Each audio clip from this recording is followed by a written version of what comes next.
Hey guys, welcome back with another video with Linksy. I hope you're having a lovely day. Today we're going to be doing a build up on my tier list campaign, and one would call it my analysis, in-depth analysis on each faction's legendary lords. Of course, as you can see, we're about to start by doing so an analysis on Archeon, the ever chosen for the Hordes of Chaos. I usually do start from the High Elves because they're the first on the list. But today I decided to start from the butt end, and especially since these guys are the ones who will receive the most changes most soonish. Most changes soonish. Now rather than later. Anyway, that said, let's get into it. So, first things first, you cannot see... bollocks. Well, you can kind of see it. So, the ever-chosen effect of this faction effect of Archeon, and you get +3 missile and weapon strength for every rank achieved, and Chaos Warrior units are 30% cheaper, plus you get hated by every other faction even more just because you're Archeon. You have 3 eyes and you have really weird skin and 2 giant horns and scream that I'm gonna kill and end the world all the time. Tends to backfire a little bit. Yeah, it's a decent effect. I mean, technically speaking, this is one of the strongest faction effects there is. If Chaos did have actually missile units, they would be absolutely terrifying. You can get up to 27 weapon strength and missile strength improvement on each unit if they are gold chevron 3. And I kind of like this change they made recently, as it does Harbinger. It's a foreshadow, that's the word. Foreshadow. He's the Harbinger of Doom. But it does foreshadow for a number of changes we should see in the future, where we'll have units that gain experience and become stronger, rather than having units that are outright strong straight off a recruitment pool, which will make an interesting campaign mechanic, because you can build an army and it will get wiped out even though it's entire unit. But if you manage to get them survive and recruit them at high levels, then they're going to be an unstoppable force of doom. So that's his faction effect. His hero general effect is a little bit different. He does have ward save for all units. At 5 extra ward save is really powerful, especially in the early game, and especially since he does have mostly melee units. It helps him a lot, and it gives him also another 50% income from raising settlements.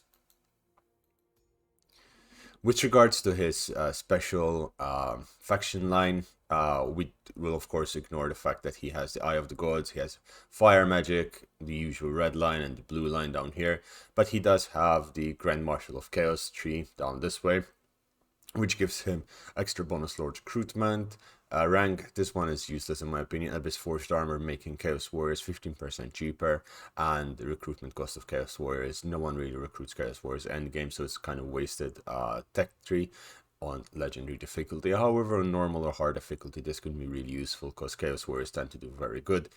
The main issue Chaos Warriors have is against the Empire's fireworks, or rather known as Hellstorm rocket batteries, and that will melt your tits off if you're wearing armor and you're kind of covered in fire. The chosen ones is really good, giving chosen units 12% physical resistance and extra 8 melee defense. Again, same issue with the Chaos Warriors, but that physical resist does help in melee. Knights of the Herald, giving Chaos Knights speed and weapon strength. Again, nothing really too juicy, too spicy. And then you have Distinguished Champions, which gives you extra Exalted Heroes and give them extra 4 Lord Recruit rank if they're recruited from Archeon's Horde. The final one is Ascension to Demonhood, giving him an extra 10% physical resistance, giving him extra 15 winds of magic, and above all else, you will you get extra 2 corruption, which isn't that bad, isn't that great. With regards to special abilities up here, these are pretty much similar to all other factions in one form or another. Chosen of the Gods is a decent one, gives you extra hit points and melee defense. Not again the best, but it does add a little bit of spice and flavor, especially since Archeon is usually built as a mage rather than a melee fighter. That extra hit points will really help. It also helps that he has a really fast horse, Drogar, who's meant to be just a gigantic steed of the apocalypse, but he looks like a tiny ass horse with a giant ass man sitting on top of it, similar to the boar riders with the orc biggins. And then with regards to special items, he has the Slayer of Kings, he has the Armor of Morkar, he has the Eye of Shirian, and the Crown of Domination. I think I pronounced Shirian wrong, but sue me, what will you do? The King Slayer, the Slayer of Kings, the King Slayer, misclicked there. Gives you extra melee attack, gives you magical attacks, gives you chaos corruption, makes recruitment cheaper, and gives you a little bit extra post-battle loot. Then, as an ability, it gives you the buff for 25 seconds of having 75% armor piercing, having 50% slash attack power, so basically giving splash attacks, AoE attacks, and an additional 25% base weapon strength, which, considering how strong the base weapon strength of Archeon is, that is quite significant. The armor of Morkar is just doing what armors do: extra ward save, extra armor, extra melee defense, and if he gets wounded, he gets back on his feet much faster. Nothing really special, nothing really unique. There are actually some items that you can pick up which are better than this, in my opinion. Again, it's just basically a mishmash of two or three blue items in the map. The Eye of Shireen, on the other hand, gives you that extra juicy 25% ward save, and that is something that is really important. Keep in mind, ward save protects both against physical and magical attacks, so that's something I would like to see and have on me as fast as possible. The Crown of Domination is something that is really good. It gives you upkeep reduction, and that's what you need to be looking at. The upkeep reduction is imperative, okay, as it makes your armies cheaper, even though it's 5%, but combined with all the other special buildings Chaos has, this is really useful. He does also get extra horde growth, which you need to be able to produce other horde armies, and you gain the Crown of Domination effect and ability to cause terror. You gain a little bit of extra buffs, such as giving cavalry units +1, melee defense, and melee attack +3, but it's nothing really crazy. With that said, everything else he has is pretty much standard for all the Chaos warriors and Chaos armies that there are. So, with that said, let's jump into the next guy, which is Kolek. Stormcaller? I forgot what his name is. Kolek Sun Eater. I mucked that one up quite a bit. Yeah, I'll leave it in anyway. So, Kolek Sun Eater, what does he have? He has the Herald of the Tempest buff, which you can just barely see what it does. It gives you extra chaos, corruption for all characters, but recruitment cost of Dragon Ogre is -60%, and this is, in my opinion, the strongest faction start for Warriors of Chaos that you can possibly have, as Dragon Ogre units are going to be your go-to units as of now. Who's Kolek? Well, Kolek is a big-ass Dragon Ogre, and he apparently eats the sun, and he's also a mountain god, meaning that his Dragon Ogre units get 30% reduction in upkeep and an extra additional 10% melee attack in combat, which is really nice. It's a really nice basic buff. With regards to his skill tree, it is again very, very basic, very simple. It does harken from the Warhammer 1 game, but of course they does have a little bit of flavor that is unique. He does get the Lord of the Storm, which is basically calling lightning strikes at level 9. It's really useful, being able to get a couple of 3 bolts of lightning striking the ground. Doesn't do that much damage, but it does help. Storm. How rude, people from the street interrupting my recording. Storm Rage, 15% ward save, as we were speaking before. Ward save is absolutely impeccably important and would be something that would really help us in general. With regards to his very unique abilities, he has a moving mountain, which gives him extra leadership and enemy siege holding time reduced by 2, minimum of 1 left. And I think this is a really nice one. The extra leadership does always help, and it could be better. It could be that you're reducing the enemy leadership by 4, and that would be absolutely incredibly powerful. You can see it because you have this beautiful mug of a guy in the middle. But hey, I committed to this way of filming, and I'm gonna stick to it. Although it would be good if I had a green screen, because then I would just be pointing. No, wait. No. No. Wait, what am I doing? It's this way. There. I am still waking up. It's my first cup of coffee. I am an hour late with regards to recording this, and I'm meant to be streaming in 20 minutes. Jeez. Never say too late streaming. Never. Toughened Skin gives you extra armor and magic resist with just frankly speaking, it's really good. Especially when you're a gigantic ass fucking target that everyone is trying to hit, so you want those resistances to be as strong as possible. Giant Killer gives him extra bonus versus large, which is anything that is riding a horse, meaning every empire captain in general. You're gonna have a good time. An additional 12% weapon strength. He pretty much one-shots most of them. Seismic Shock gives him weapon strength. This is the juice. This is the Salt Bay. Juicy stuff, right? Yeah, like clip it. I don't know, clip that thing. Where Dragon Ogres and Dragon Ogre Shagas get extra 15% weapon strength and extra charge bonus. This is insanely powerful. Like, it makes such a big difference. It's what I rush when I can. You get that at turn 13, basically, or turn 12 if you've saved some of your points. And Earthly and Amol. That word, it's over there. You read it. A campaign movement range +8 and casual replenishment plus. Can I record, please? Campaign movement +8 and casualty replenishment plus. Everything is happening outside. +8. It's quite good. Then he gets the Sun Eater, which gives him Frenzy. Frenzy is always nice. Additional weapons, the damage, charge bonus, melee attack. Always good.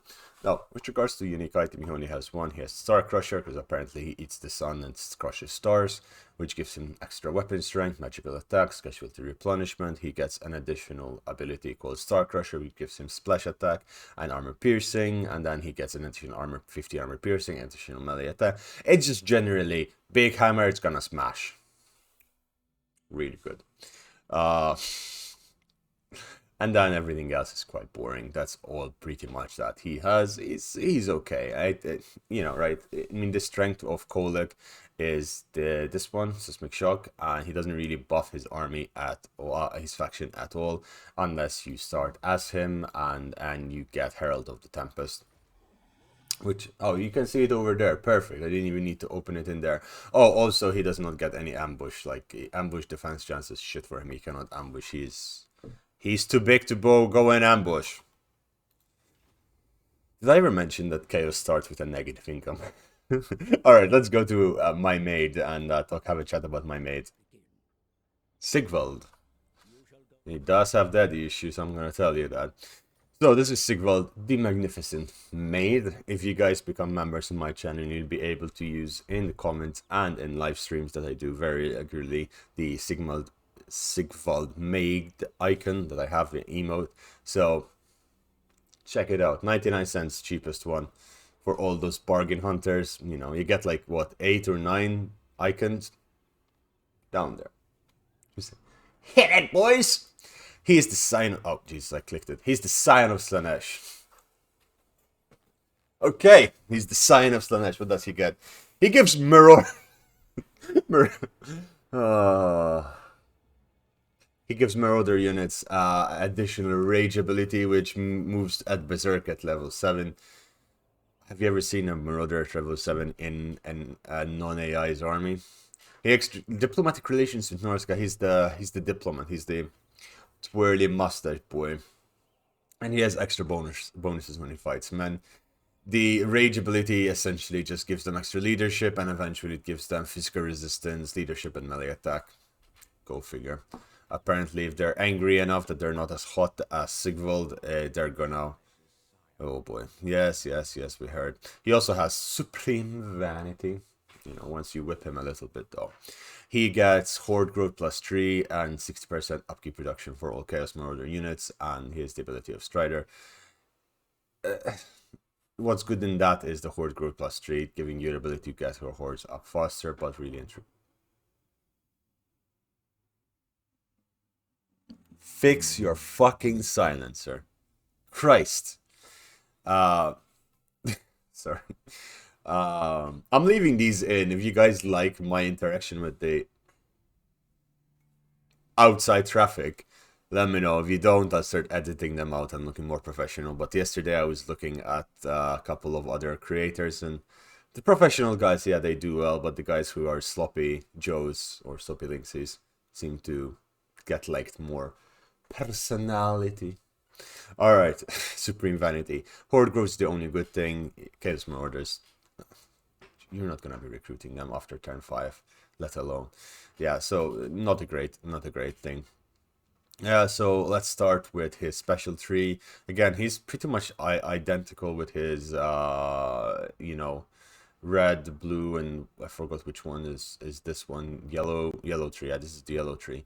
There's a similar. However, he does get a Gomenical, which gives an increase of 25% for every Chaos Lord and Chaos Sorcerer Lord that you have faction wide. It's like, why do you even try? Like, what? Then he gets self-obsessed, which is giving him extra melee defense and melee attack. He is stylish, giving his army a bit of extra armor. Sure, that works. And melee defense, driven by lust. He's going to horny jail. He gets upkeep reduction for all of his units, and he gets to steal more shit after each battle, and especially raising settlements. He also gets hero success chance increase for all heroes, and all of their cost is reduced, which at that point is not really worth it anymore if they're high levels. For 9%, it needs to be at least 15-20% to make it even matter. And he is unworthy. No, we are unworthy apparently, but he can be come unworthy, and he causes fear and terror in everyone around him. He does also get Favorite Son, which, as you would think it would be something cool, no, he just gets extra melee attack, and that's it. He does get Sliver Slash, which just has the most amazing dubstep remix of Summon Sliver Slash, coming single next fall or last fall, or I don't know when it came out, or for those who are actually in a good part of Civilization in autumn. Silver Slash gives him extra weapon strength, magical attack, chaos corruption, recruitment cost of the army is reduced, and he gets additional melee attack and post-battle loot. Not bad. Ulrich's armor gives him 10% ward save. This is the first good thing I saw in his arsenal of items, and wound recovery times reduced by 1. He also gets constant regeneration, which is really good. That is an absolute beast, especially since this is 8 healing per second. So considering that you can get Ulrich's armor and then possibly kill Isabella, you're gonna get like 12 hit points per second. Pretty decent healing if you ask me. So that's gonna be really, really powerful. And that's it. Those are the Warriors of Chaos. Those are the discussion and a little bit of hints from my end, what is good, what isn't, why you should look at something and say this is fantastic, and why you shouldn't. I specifically picked Warriors of Chaos because someone in the comments tried to tell me that Sigvald the Magnificent is fantastic, and I was like, did I miss something? Did I miss a memo? Right? Yeah, right, exactly. I didn't miss a memo. Sigvald is shit. Archeon is meh, like, mostly because of his faction buff, which gives him weapon strength for each unit, which does add up as you go into the campaign. And then, of course, there's Kolek, who just makes Dragon Ogres so cheap to recruit. But again, it doesn't really matter in the end game when you're going to mostly get them. But he does also do really good buffs to Dragon Ogres in his army. That's sad, ladies and gentlemen. I hope you have a lovely day. I shall see you in a few hours after this video is up, because I'm starting streaming late today. But I shall see you later. Take care and goodbye.